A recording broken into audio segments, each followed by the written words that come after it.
Hi, I'm Hayes. And I'm Layla. And we're blind. I bet you didn't see that one coming. Because we didn't either.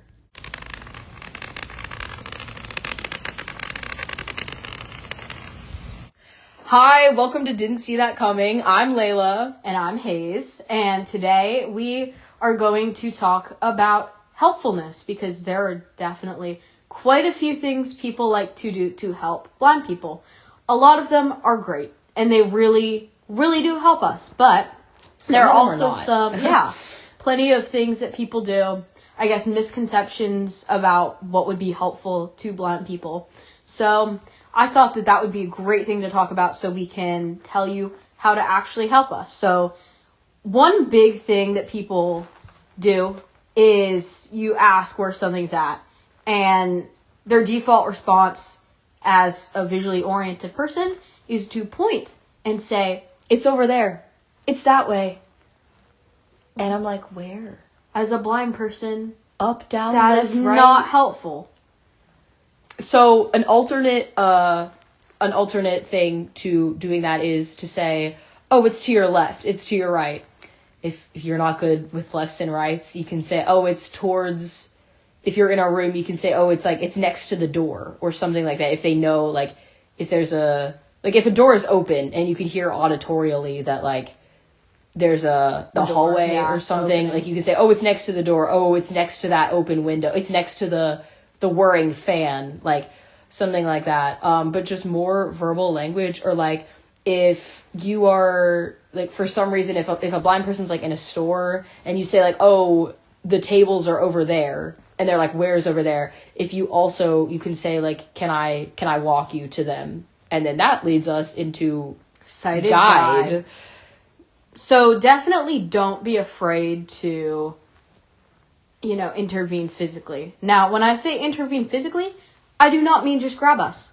If you just grab me, I will probably not be super happy because I, first off, do not know where you're taking me, who you are, and what you're doing grabbing me. Instead, it would... Stranger danger. Hear me out. Instead, it would be a lot better if you... obviously, actually, if I'm about to fall downstairs, I would be pretty grateful for you grabbing me. If we're in a dangerous situation, or, like, I've had times where I've been in someone's way and they've been, like, coming in hot, not looking, and someone's grabbed me and be like, move back, like, come on, like. And I think that's pretty reasonable. Dangerous situations are, a whole different story. But usually do not just grab someone and take them with you. Don't just scoop them up and take them along. So the best thing to do would be to first ask, and then if a blind person does need guide, they'll reach out, and what they'll do is they'll hold your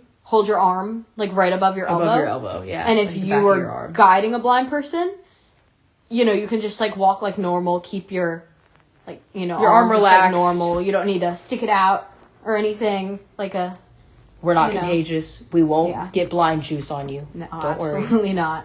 Your eyes won't disintegrate from being within a foot of us. I know you're really worried about that, but people do worry about that, though. No, I agree. Yeah. But no, you won't. But then also, maybe describe, like, little, like, if we're, steps. Turning or steps or anything like that, like going through a door or whatever. We're going downstairs. We're turning left. Like, we're going through a door. But, like, you also don't need to describe everything. Like, you don't need to be like, right now, we are passing a painting of blue flowers. Like, please. I mean, if they're asking you, hey, if you're in an art museum, if you are an art museum employee and you are guiding a blind person, they're asking you to describe the art, that by all means. Okay, but I bet you there's not going to be any art museum employees listening to this, Layla.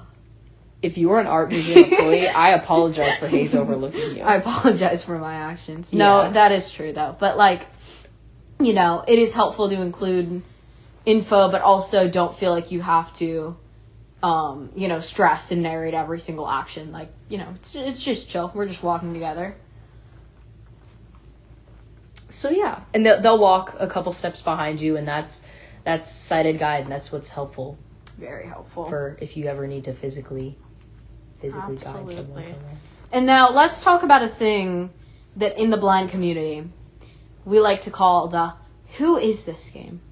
Hayes, who is this? Let me just tell you that if anyone asks me that question, even if I think I know who they are, my default's going to be not to answer. Because if you get it wrong, do you know how, number one, embarrassing that is? Number two, how that person's going to feel. And number three, how they're never going to let you live it down again. And they're probably going to talk about it at your wedding in the future. And it's going to be in your eulogy. And just, you're never going to live it down. Okay, so, wow. You were actually way more terrified about it than I am. I'm very passionate about this because I have gotten it wrong before. And it's very embarrassing. It may be even worse than whenever people are asking how many fingers I'm holding up after they know I'm blind. It may be worse than that. Yeah, and that is, don't ask that Please either. don't, because it just puts us in an awkward position. So what would be great to do instead is come up. First off, it's helpful if you do know my name to say, you know, like, for instance, me, like, hey, Hayes, it is. And then if Layla was coming up to me, Layla. Hey, Hayes, it's Layla. Yeah. Or, you know, especially if you're in a crowded room and they can't hear you very well, or if they don't know you well at first. I mean, I have people that I've known for years and they've said that to me and I'm like, you don't need to say that anymore. I know your voice. But for people you don't know well, that's always great to do. Yeah. And then, you know, sometimes I've, like, asked people, like, wait, who is this again? Yeah. So, you know. It's all right. It's not like you have to do it every time, but especially if you're meeting someone, you know, not meeting them for the first time, but, like, you know, that you've only talked a handful of times. I likely won't recognize you, so introduce yourself. But, you know, also, if you don't know my name, another good thing you can do is just, like, you know, tap the blind person on the shoulder and just be like, you know, hey, like, you know, what's your name? So, yeah. I also, especially, so this is a more specialized situation, but I had a friend who usually has, like, more of a high-pitched voice, and we had just been at a football game, and they had, I guess, yelled a lot. I'm estimating. And so they had, like, lost their voice, and their voice sounded totally different, and they came up to me and were like, hey, Layla, and I was like, who the freak is talking to me right now? And they saw it on my face because I guess I looked really confused and they're like, oh, like, it's me. But so if you've had a change in voice, if you maybe have a cold and are really nasally and sound really different, or if you've lost your voice or anything, that can also be helpful because I frankly was very confused about who was talking to me. So that's also, you know, just something to consider. For sure. Can I also mention that whenever I'm first meeting someone, I, in fact, do not need to feel your face. That will probably be covered in a future episode. Probably. But let me just mention that is not a good, that is not a helpful, introducing yourself by having me touch your face is not helpful. Yeah. So just say your name. Say your, you know, whatever. Yeah. And that's always helpful, rather than going, who is this? You know, really, especially if you change your voice and they're like, who is this? I'm like, no, you're not weird. guessing you're today. Weird. I've had people do it in the like, we've been in the school bathrooms, and I've literally been, like, at the hand dryer, and this girl was like, Layla, who is this? I'm like, I do not have time for you right now. That is so really funny. Yeah. Yeah. And then one more big topic I wanted to cover was non-visual cues, because that's how a lot of conversations rely on visual cues. Yeah, for sure. And so, wait, I just said non-visual. I meant visual cues. So visual. I'm so sorry. Yeah. So a big one is pointing. And it's not necessarily the type of pointing whenever we said, like, over there, even though that one is like, really confusing. That one is a big one. But it's, like, whenever you're, like, talking about something, like, say, like, something crazy happening. And they're like, look at that! Like, look over there! First off, I don't know where that is, but that's not exactly what matters. It's the fact that that's something that I'm like, wait, like, what happened? What are you even talking about? And, you know, things like that happen. But if you're, you know, trying to be mindful of, you know, blind people near you, it is really helpful if you just take a second and explain exactly, like, what's happening, what you're referring to. That's really helpful. Also, if you, nodding and shaking your head is a very natural response. I do it sometimes in response when I can't answer, or when I'm just, you know, when someone's telling a story, I'll, like, nod because that's a visual thing that, you know, most sighted people do and some blind people have learned to do as well. But there have been times where I've asked someone something and just been responded to with what I thought was silence. So then I either ask them again, or I'm like, did you hear me? Or I'm like, hello, because I am not getting any feedback from you, when really they nodded or shook their head or shrugged or something, which in their mind is a great visual response for anyone that can see.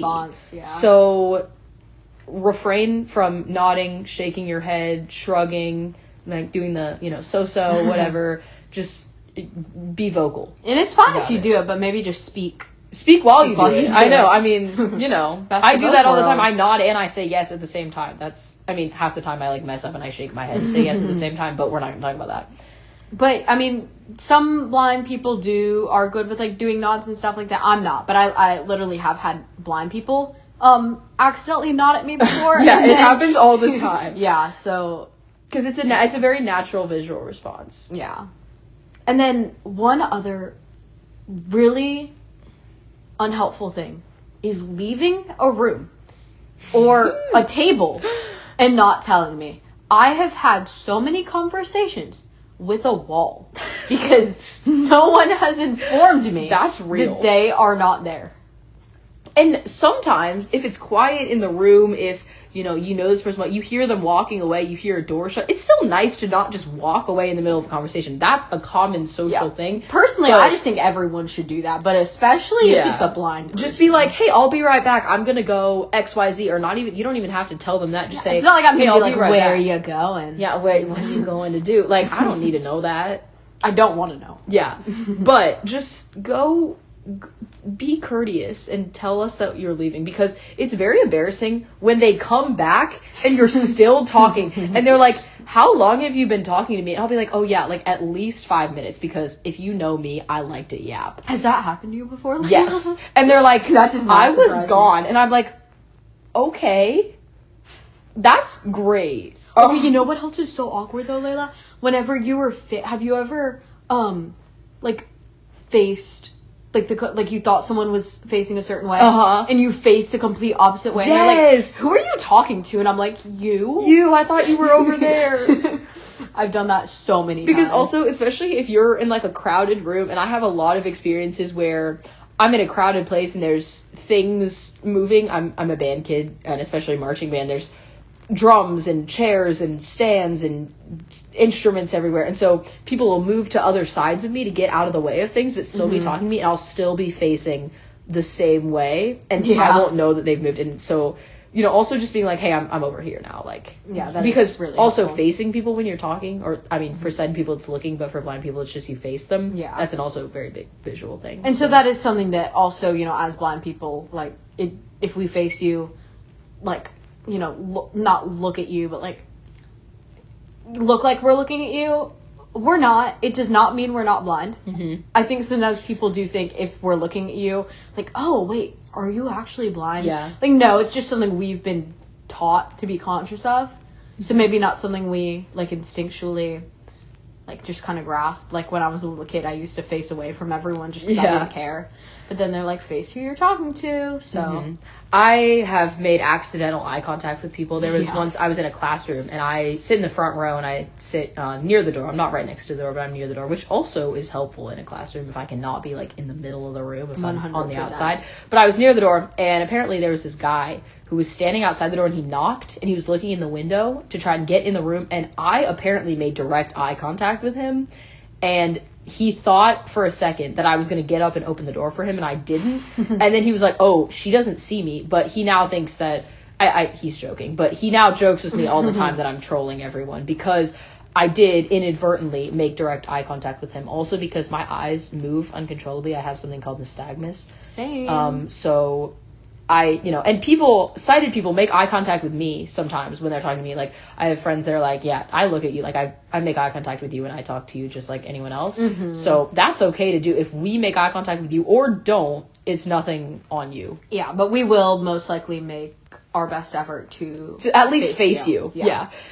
Also, I just want to say, if you've ever accidentally done something like this to a blind person, something that we've listed as unhelpful, that is nothing to be ashamed of. The best thing to do is laugh it off, because trust me, at this point, we just find it really amusing. I know. And if you've done it to them, whoever that is, whether it's one of us or another blind person that you know, odds are it's happened to them before too, and they don't hold you personally. We do not care. As long as you're not, like, intentionally just grabbing me and being like, come with me. Yeah, then that's just. I mean, don't do that weird, to anyone. That's like, that's kind of weird. Period. But you know, if you do grab a blind person because you think it's going to be helpful, it's not the end of the world. Yeah, it's okay. So just don't. This is disclaimer. This is not to call anyone out. Anyone we've talked about in this episode or told stories about. If you're watching this, you're great. We felt the need to tell a story about you, so that means you're great. Yes. Regardless of whether you were helpful or not. Absolutely. But overall, the biggest thing you can do to help a blind person, at least in my opinion, is just ask. Mm-hmm. Ask, I agree. How can I help you? What can I do in this situation?